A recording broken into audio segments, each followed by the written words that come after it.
Baik, kita masuk pada bahasan teori sistem antrian selanjutnya yang akan berfokus pada optimasi dari sistem antrian. Jadi kita di sini sekarang akan melakukan proses optimasi dari sistem yang sudah kita pelajari pada minggu lalu, yang mana di sini kita akan sedikit mereview bahwa yang disebut sistem antrian adalah suatu sistem dengan boundary, yang mana di sini kalian sudah mengetahui boundary-nya itu adalah kegiatan yang ada atau yang terdiri dari proses kedatangan pelanggan masuk ke sistem. Di sini yang mana pelanggan itu berasal dari satu populasi tertentu. Kemudian pelanggan itu akan melakukan proses mengantri dalam sistem sebelum dia dilayani. Kemudian setelah dilayani dengan laju pelayanan tertentu, si pelanggan akan keluar dari sistem. Nah, seperti kita ketahui dan kita bahas pada minggu sebelumnya bahwa proses dalam antrian ini memiliki beberapa parameter, yaitu parameter yang pertama adalah kedatangan pelanggan atau laju kedatangan pelanggan yang kita lambangkan dengan lambda. Nah, lambda ini akan memperlihatkan berapa jumlah pelanggan yang masuk dalam sistem per sekian unit waktu. Gitu. Jadi di sini kita akan mengetahui laju pelanggan itu sendiri. Kemudian kedatangan pelanggan ini akan dilayani oleh sistem, namun ada beberapa kemungkinan apakah dia akan mengantri terlebih dahulu atau pelanggan tersebut langsung dilayani, di mana proses pelayanan pelanggan dalam sistem memiliki laju pelayanan tertentu. Di sini proses pelayanannya memiliki laju pelayanan yang kita lambangkan dengan mu, yang mana laju pelayanan ini memperlihatkan berapa jumlah pelanggan yang dapat dilayani per satuan waktu. Kemudian setelah dilayani, pelanggan akan pergi. Nah, tapi tadi di sini kita harus mengetahui bahwa ketika laju pelanggan ini dia misalnya tuh memiliki suatu distribusi tertentu, misalnya distribusinya itu adalah distribusi eksponensial, dan ketika pelanggan itu masuk dalam sistem dan ada pelanggan yang sedang dilayani dalam salah satu server di sini, tentunya akan terjadi antrian.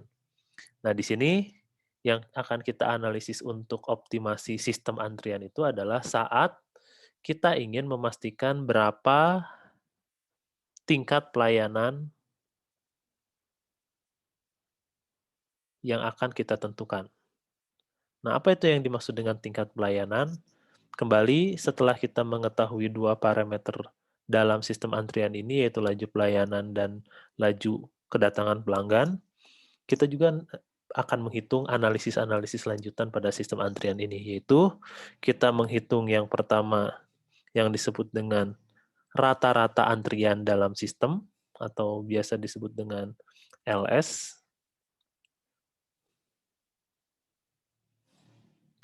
Nah, yang dimaksud dengan rata-rata antrian dalam sistem adalah jumlah pelanggan yang ada dalam sistem dari pelanggan yang mengantri ditambah pelanggan yang sedang dilayani.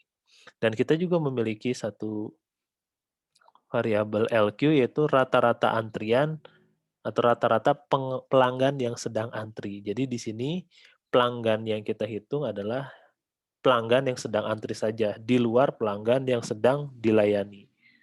Oke, di sini rata-rata pelanggan yang antri. Dengan demikian LQ itu dilambangkan dengan orang yang berwarna merah ini.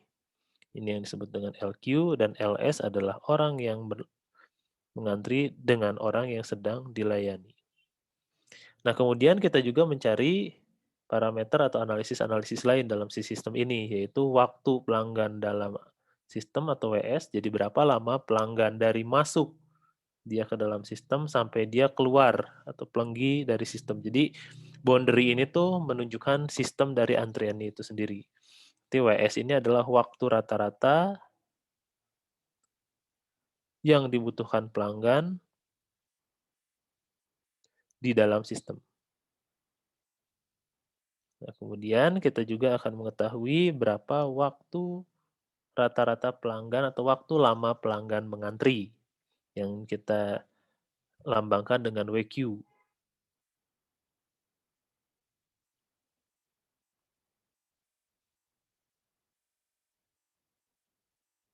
Dan kembali tadi saya sudah sedikit, menyinggung bahwa pada kasus ini kita akan melihat tingkat pelayanan. Nah, yang dimaksud dengan tingkat pelayanan ini adalah keputusan apa yang akan kita ambil untuk memastikan tadi, kalau misalnya kalian menjadi seorang pelanggan dan masuk ke dalam suatu sistem antrian, tentunya kalian ingin mengantri secepat-cepatnya dan waktu yang ada dalam antrian atau waktu yang kalian habiskan dalam antrian itu sangat minimal.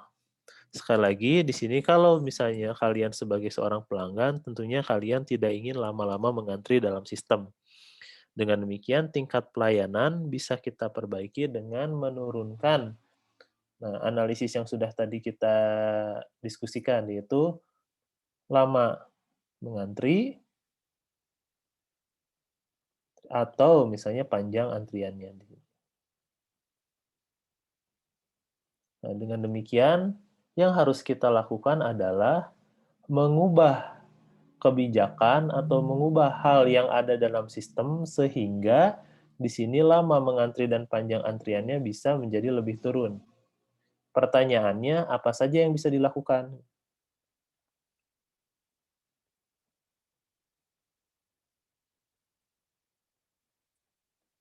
Oke. Sebagai contoh, tentunya yang pertama bisa kita lakukan untuk mempercepat proses atau waktu di dalam sistem adalah kita memiliki nilai mu nih, laju pelayanan. Secara sederhana, semakin cepat laju pelayanan atau semakin tangkas si server ini melayani pelanggan, tentunya waktu yang diperlukan dalam sistem akan semakin menurun. Berarti di sini yang bisa kita lakukan adalah A, kita bisa meningkatkan laju pelayanan. Nah, caranya bagaimana? Kalau misalnya kalian lihat di contohnya adalah gerbang tol gitu ya. Kalau misalnya pelayanannya masih dengan manusia, tentunya akan cukup banyak kegiatan-kegiatan atau aktivitas-aktivitas dari mulai memberikan uang, memberikan karcis, kemudian kembalian dan lain sebagainya. Tapi saat gerbang tolnya itu menjadi gerbang tol otomatis, nah laju pelayanan ini dia bisa menjadi lebih cepat. Oke, atau rata-rata pelayanannya atau rata-rata waktunya menjadi lebih rendah daripada sebelumnya. Oke, jadi laju mu semakin cepat berarti ini berkolerasi dengan 1/mu-nya menjadi semakin turun. Nah, itu yang pertama, kalian bisa mempercepat laju pelayanan. Yang kedua, tentunya hal lain yang bisa kalian lakukan adalah untuk mempercepat proses pelayanan dalam sistem dan juga mengurangi sistem antrian, bisa jadi kalian juga menambah jumlah server. Semakin banyak server, tentunya kalau misalnya kalian memiliki satu lambda tertentu dan mu tertentu yang kalian coba bedakan hasilnya dengan tingkat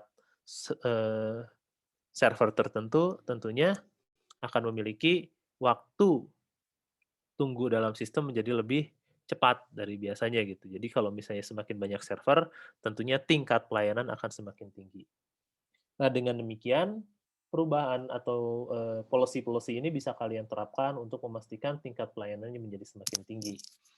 Kalian bisa pilih salah satu atau gabungannya, atau kalian bisa memberikan opsi-opsi yang lain yang berkaitan dengan sistem antrian ini.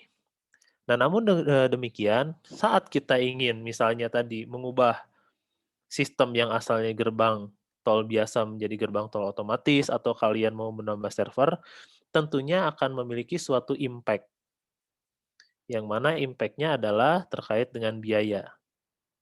Nah, hal inilah yang akan menjadi kriteria performansi kita, bagaimana kita bisa memutuskan apakah kita akan meningkatkan laju pelayanannya dan juga atau misalnya kita ingin meningkatkan si jumlah servernya agar kita mencapai satu tingkat pelayanan tertentu. Namun di sini kita harus melihat ekspektasi berapa total biaya yang diperlukan untuk kita mendapatkan satu sistem atau satu pelayanan tertentu dalam sistem antrian.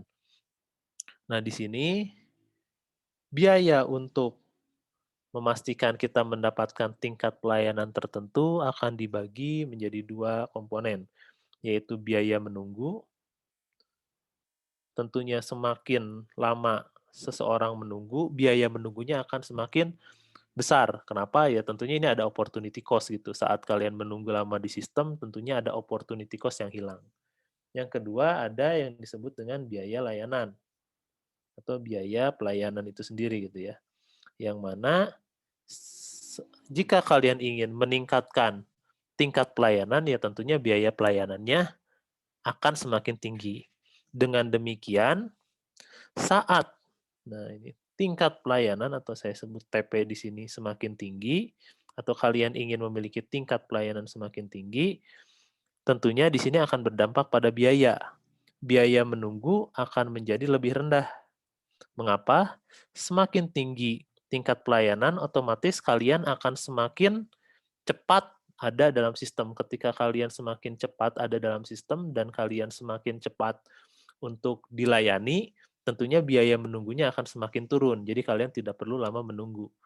Tetapi biaya pelayanannya akan semakin tinggi. Nah, ini yang disebut trade-off nanti untuk optimasi sistem antrian yang akan kita pelajari. Nah, dengan demikian, pada kasus ini kita akan mencari berapa tingkat pelayanan optimum yang harus kita tentukan dalam sistem antrian, atau dengan tingkat pelayanan yang kita tentukan, berapa jumlah server yang dibutuhkan, atau berapa laju layanan yang dibutuhkan, atau bagaimana kombinasi antara kedua ini.